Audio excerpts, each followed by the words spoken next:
Welcome back to Intermediate Accounting and to today's video on inventory. Inventory is a really important account because it represents that asset that many companies are focusing on to run the business. Make or simply buy that inventory and then mark it up and sell it to customers. For merchandising companies such as Walmart, they buy finished goods from suppliers and then they sell those goods to customers.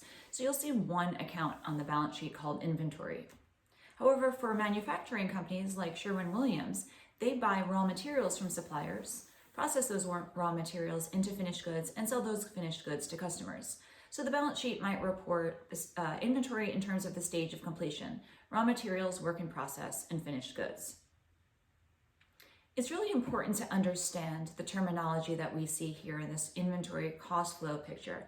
In fact, let's write this down. When a company begins an accounting period, they start with some amount of beginning inventory. That, of course, is the amount of inventory that they had at the end of last period. Now, inventory can be looked at in terms of quantity, number of units, or total cost, taking the number of units times the cost per each unit. We're typically talking about the total cost of inventory. So you have the total cost of beginning inventory, and then throughout the period, the company will purchase additional units, or the cost of the goods purchased throughout the accounting period. And the sum of the beginning inventory plus all of the goods that were purchased during a period gives us what we call the cost of goods available for sale. In other words, we cannot sell any more than the cost of what we've purchased. Our maximum cost of goods sold would be the cost of goods available for sale. If you're taking cost accounting right now, you're probably quite familiar with this term. And you should know that cost of goods available for sale is not reported on any of the financial statements. You won't see this account on a balance sheet or an income statement. It's used for control purposes. It's used to understand how we allocate the cost of all our inventory, all our stuff. Some of our stuff, our inventory, will end up getting sold to customers. And then the cost of those units that were sold, of course, becomes cost of goods sold on the income statement. The cost of the goods available for sale that were not sold, those unsold units remain on the store shelves, or we call them the company's inventory. Now, when we're looking at the change from beginning inventory plus purchases minus what was sold, and we get inventory, sometimes to distinguish this inventory at the end of the period from the inventory that we started the period with, oftentimes we refer to this as ending inventory, or the inventory on, let's say, December 31st of the year. And this, of course, would be reported on the balance sheet. So this allocation of cost of goods available for sale into cost of goods sold versus ending inventory is really important, especially when we get into our discussion of inventory cost flow methods, such as LIFO, FIFO, and weighted average method. But before we get there, there's a few other things that we need to make sure we know about. Inventories are recorded at the total cost that the company incurs in order to get those goods into its facility, perhaps process them into finished goods, and put them onto their store shelves. So we need to think about shipping costs, and we also need to think about if it's the end of the year, let's say December 31st, and we have some goods in transit, whether we're the seller or the buyer in the situation. Sometimes goods will be sold by us, and sometimes we will be the buyer buying goods from the supplier or the seller. In either case, we need to know who includes that inventory on the balance sheet, and also who's responsible for shipping costs, if any. Shipping agreements between a buyer and seller are going to be based on the contractual terms that are negotiated between the two parties. And the two terms, the two options, are either FOB shipping point or FOB destination. If the terms are FOB shipping point, control or ownership of the goods transfers from the seller to the buyer as soon as those goods get placed onto the carrier, let's say the UPS truck or the FedEx truck. That's when the buyer owns the goods. So if the buyer owns the good at that time, the buyer includes that inventory when it's in shipment, even though it hasn't actually reached the buyer's warehouse or storefront. In that case, also because the buyer owns the goods, the buyer assumes any risk of loss. If something were to happen to this van here and the goods never made it to the buyer would be the one that would carry that risk of loss. And the buyer would also include the shipping or freight costs. Now, when the buyer has to pay the freight costs, that's a cost that's necessary in order to get those goods into sellable condition. So therefore, when the buyer is responsible for those shipping costs, it adds them to the value of that inventory. The other term that the goods can be sold is FOB Destination, which means the seller has ownership of those goods that are on the way to the buyer when they're in transit. And if that's the case, then at December 31st, if these goods are in transit, the seller would include the merchandise on its balance sheet as inventory. It also means the seller would pay the shipping costs. Now, the seller would not include those shipping costs in the value of the inventory because it's already left the seller's shelf. Remember, we only include the shipping in the cost of the inventory when we are the buyer and responsible for the inventory. Once it's on the shelf and ready to go, any additional costs, such as shipping out, freight out to the customer, would be a selling expense. So ownership transfers to the buyer once the goods complete their time with their carrier and arrive at the buyer's manufacturing plant or storefront. So let's write some notes down about the shipping costs and costs to include in inventory.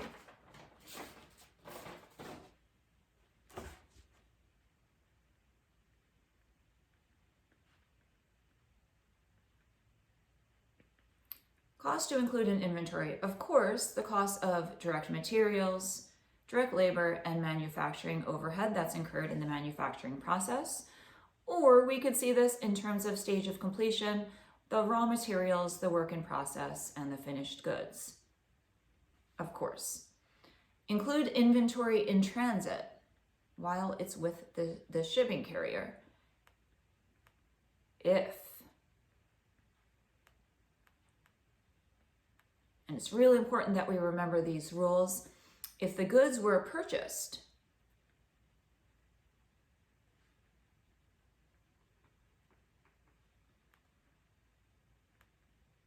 under the terms FOB shipping point, remember shipping point means as soon as those goods go to the carrier, the shipper, or the UPS truck, control transfers to the buyer, even though the buyer doesn't actually have them just yet. Include the inventory in transit if the goods were sold, right? If we are the seller, if the goods were sold FOB destination. So if we're the seller, the terms are FOB destination, we own those goods until they make it to the customer's door and the customer signs for them. What about shipping costs? This was who counts that inventory that's in shipment. What about shipping costs? Who adds them to inventory? Add shipping costs to inventory if goods were purchased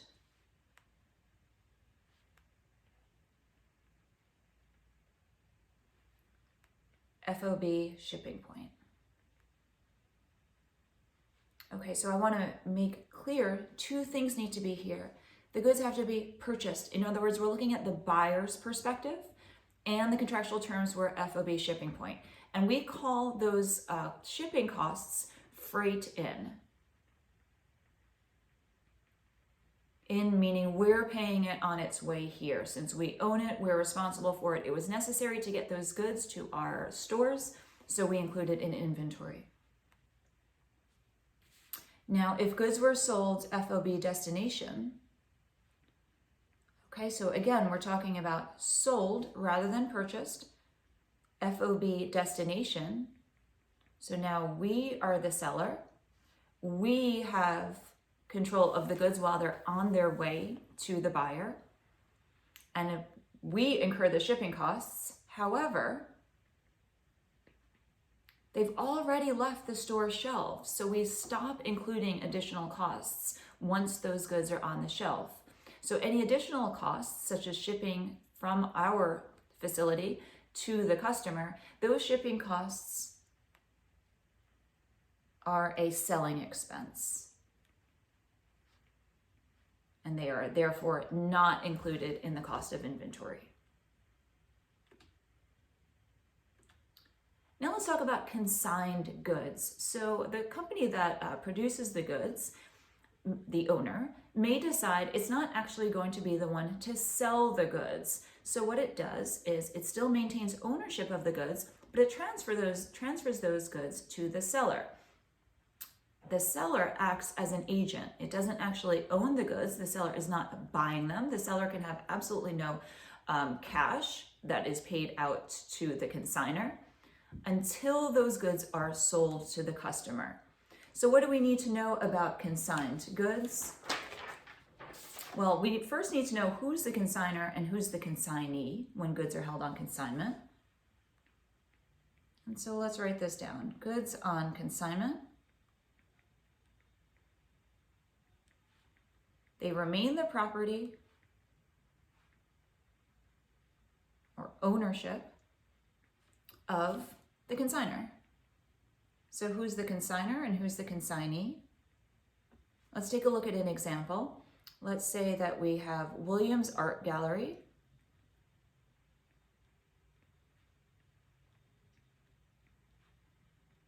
And Williams Art Gallery has amassed a collection of fine paintings, but it doesn't want to do the selling of the paintings. So it owns them. It is the consignor. And instead of dealing with the customers, Williams Art Gallery gives these paintings to, let's say, Sotheby's to auction them off. So Sotheby's would be the consignee, and it acts as an agent of Williams Art Gallery. It is doing the selling, or it acts as the seller. So when the goods are actually owned by Williams Art Gallery, but they're held by Sotheby's for sale, who includes that inventory on their balance sheet? It would be the consignor. And Sotheby's, even though it physically has the paintings in its building, it does not include the inventory on the balance sheet. Let's take a look at an example. Bell Inc. took a physical inventory at the end of the year and determined that $780,000 of goods were on hand. In addition, Bell determines that $60,000 of goods were in transit and they were shipped FOB shipping point. They were in transit and received 2 days after the inventory count. So we need to decide, should that $60,000 of goods that was ordered or purchased by Bell and shipped FOB shipping point, should it be included by Bell on the December 31st end of year balance sheet? And then also the company had $90,000 of goods out on consignment. So should Bell include those goods out on consignment? So let's put this example down here.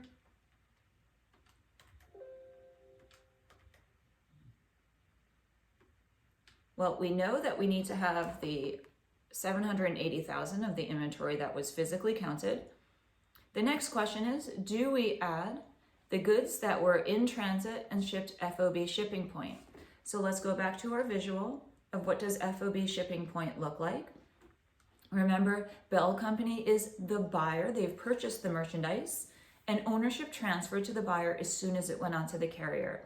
So even though Bell Company doesn't physically have those goods at December 31st, it has the legal ownership. So we do include those goods because Bell is the buyer and the shipping terms are FOB shipping point, controlled, transferred at the place where the seller put them onto the carrier. The company also had $90,000 of goods out on consignment, and we just learned that goods on consignment are included in the balance sheet of the consignor. So our total amount of inventory is $930,000. Next, we're going to look at the different inventory cost flow assumptions.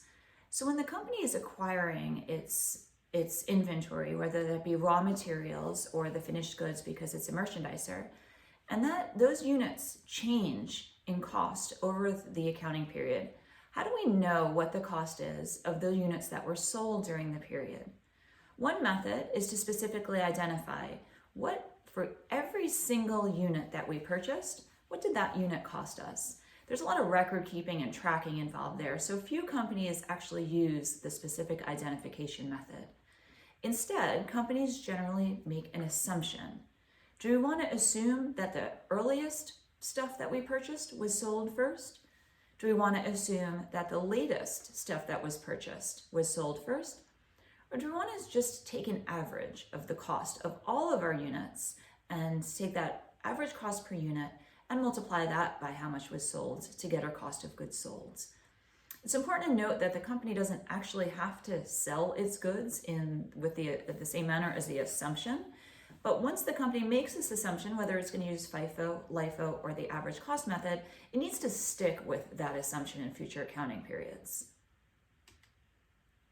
The first in, first out, or FIFO method assumes that goods are used or sold in the order in which they purchased. So this generally is what companies are trying to do. Get rid of the earliest stuff so that it doesn't get outdated, doesn't become obsolete. If you think about a supermarket, it doesn't go bad. We want to get rid of those milk cartons that we purchased earliest because they're more likely to go bad. What does that mean? Well, typically prices rise or costs rise over time. So if costs rise over time and we're always selling the oldest or cheapest units, when we use the FIFO method, we are going to have a lower cost of goods sold. Ending inventory will be comprised of the more recent purchases. So our ending inventory is a better reflection of what the actual costs are when we need to replace those units as they're sold.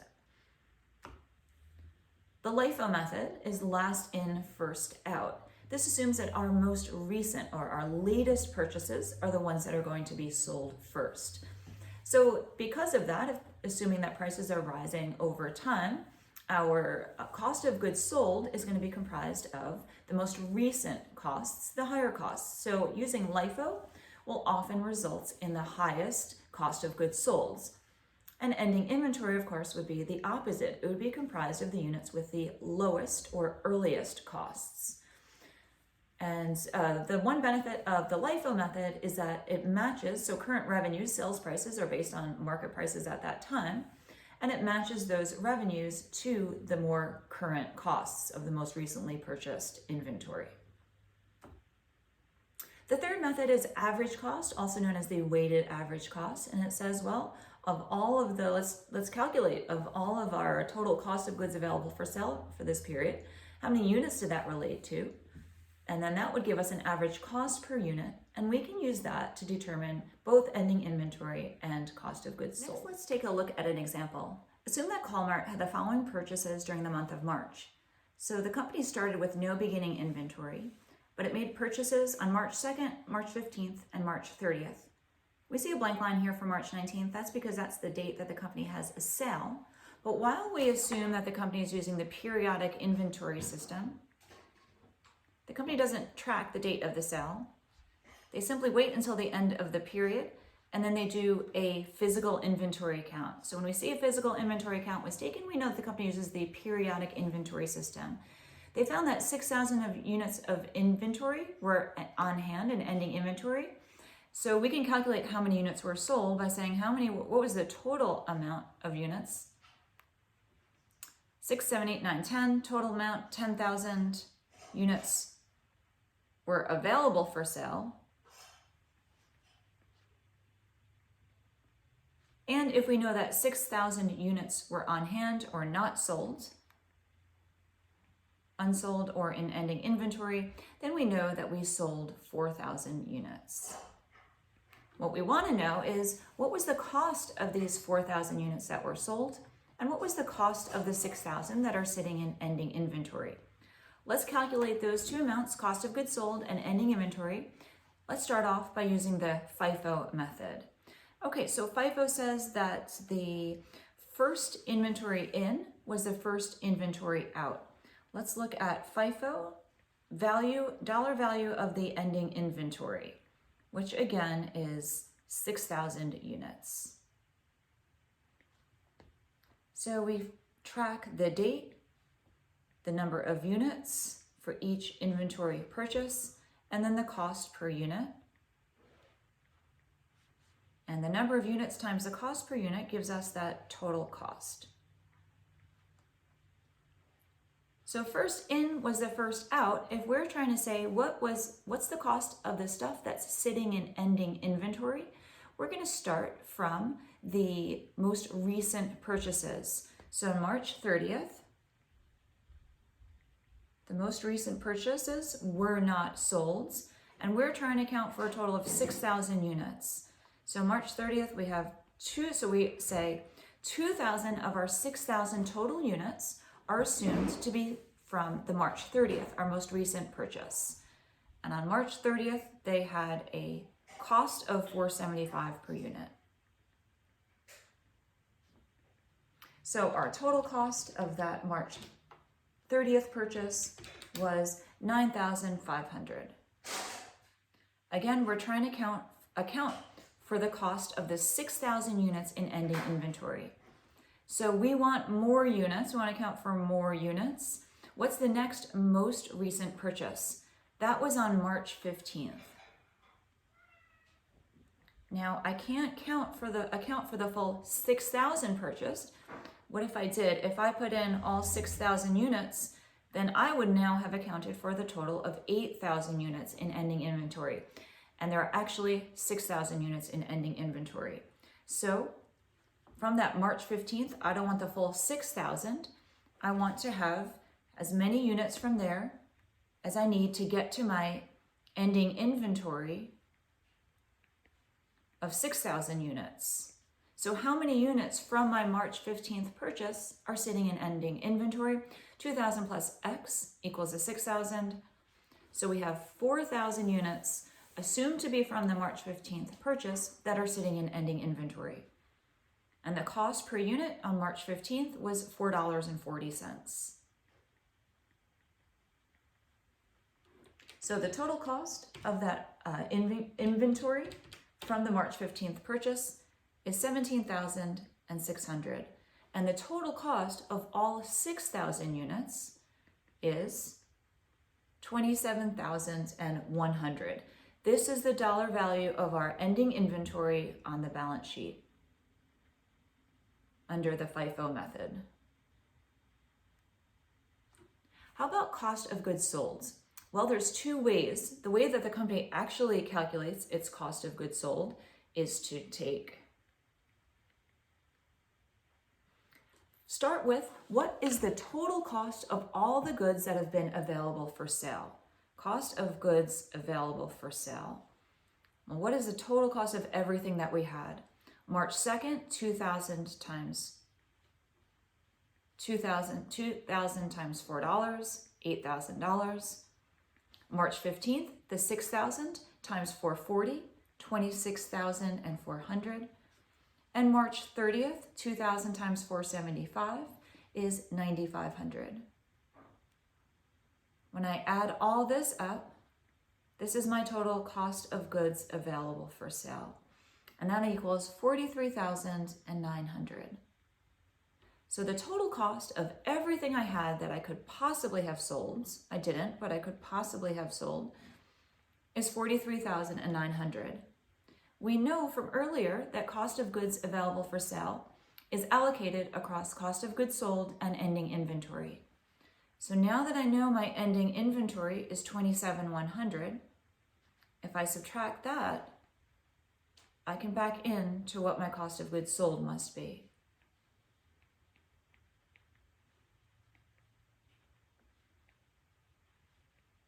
$16,800. Now there's another way I could have determined cost of goods sold.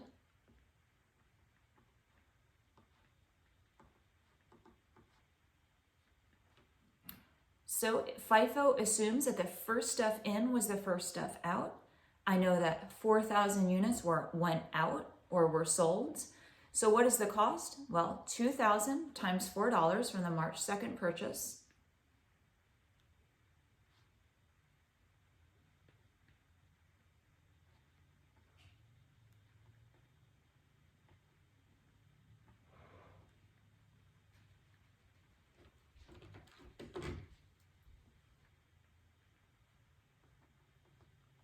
So cost of goods sold, $8,000 for what we sold from March 2nd.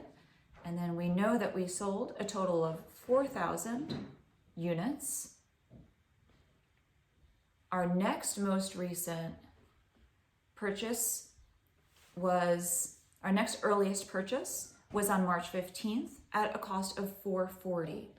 So we can assume that we sold the next earliest from March 15th at a cost of $440.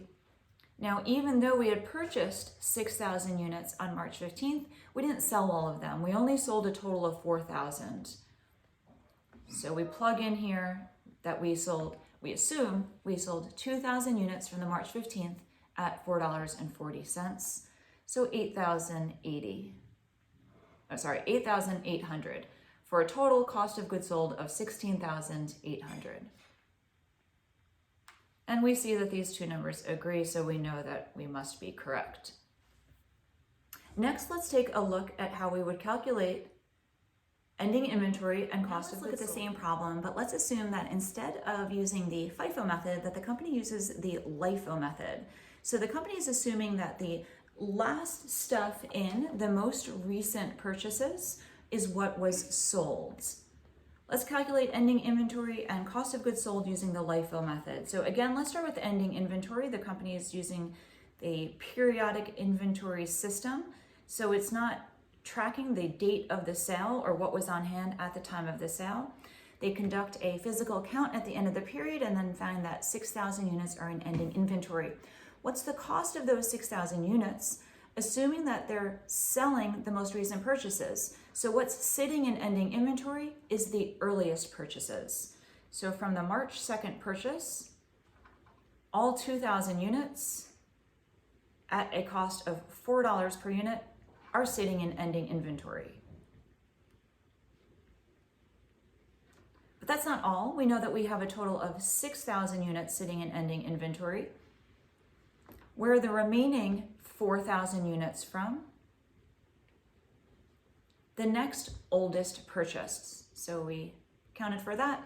So 4,000 of the 6,000 that were purchased on March 15th at a cost of $440 are sitting in our ending inventory.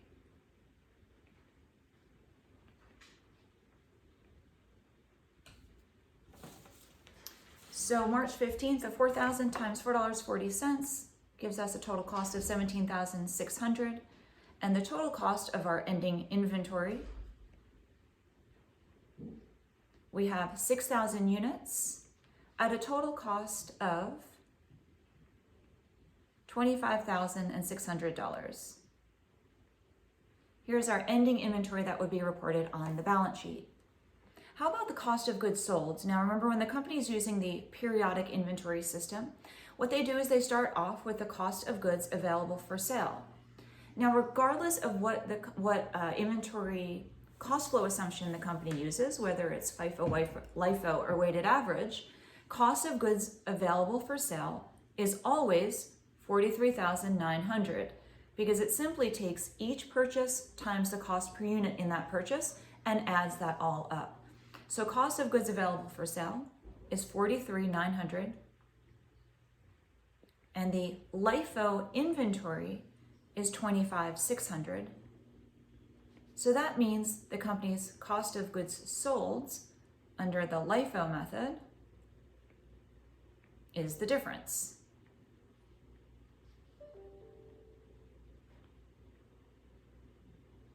$18,300.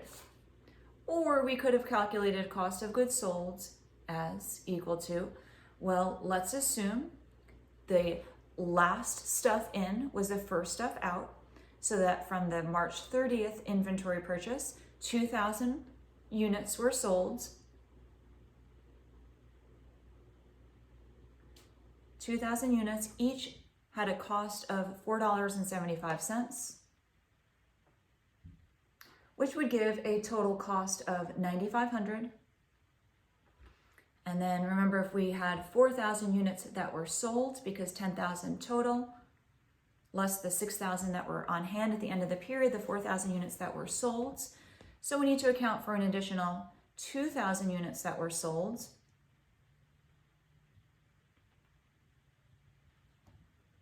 So we would take the additional 2,000 units from the next most recent purchase, which was on March 15th.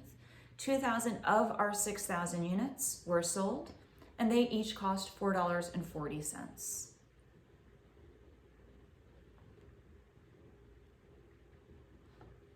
And 2,000 times 440 would 8,800. And so when I add up the 9,500 total cost from March 30th inventory layer and the 8,800 from the March 15th inventory layer, I will get 18,300. This is the company's cost of goods sold. And it agrees regardless of the method that we use, so we know that we're correct. Next, let's assume that the company is using the average cost method. Remember, the average cost method says, well, if all the units are the same, shouldn't they have the same cost? The average cost per unit. So the average cost per unit is equal to cost of goods available for sale divided by the number of units that were available for sale.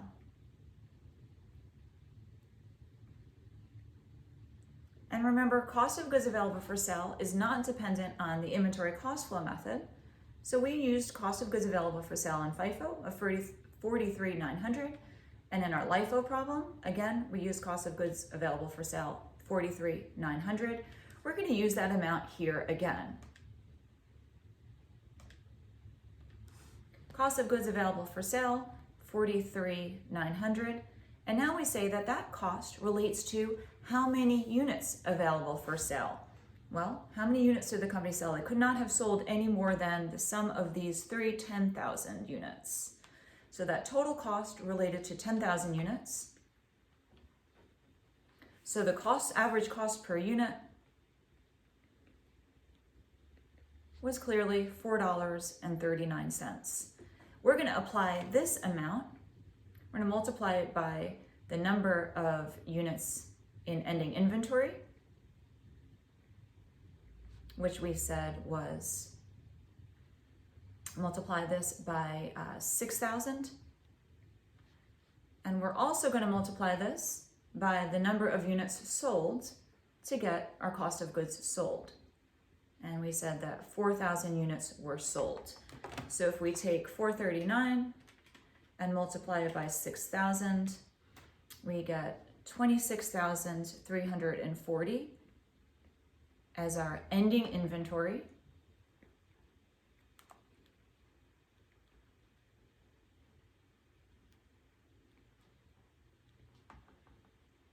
And 439 times the 4,000 units that were sold gives us a cost of goods sold of $17,560.